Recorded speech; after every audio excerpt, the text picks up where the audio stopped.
मंदसौर में बीजेपी किसान मोर्चा के राष्ट्रीय अध्यक्ष बनाए जाने के बाद राज्यसभा सांसद बंशीलाल गुर्जर के घर जश्न का माहौल है। नई जिम्मेदारी मिलने की खुशी में बड़ी संख्या में पार्टी पदाधिकारी कार्यकर्ता उनके निवास पर पहुंचे और ढोल नगाड़ों की धुन पर कार्यकर्ताओं ने जमकर जश्न मनाया। कार्यकर्ताओं ने पार्टी और बंशीलाल गुर्जर के समर्थन में नारे भी लगाए। बता दें कि बंशीलाल गुर्जर वर्तमान में राज्यसभा सांसद हैं। किसान मोर्चा के राष्ट्रीय अध्यक्ष की जिम्मेदारी मिलने के बाद मंदसौर में उनके समर्थकों में खुशी की लहर है।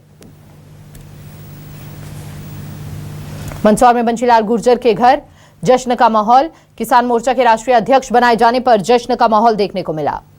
ढोल नगाड़ों पर कार्यकर्ताओं ने जमकर डांस किया। बंशीलाल गुर्जर के समर्थन में लगाए गए नारे भी। नई जिम्मेदारी मिलने पर कार्यकर्ताओं में उत्साह का माहौल है।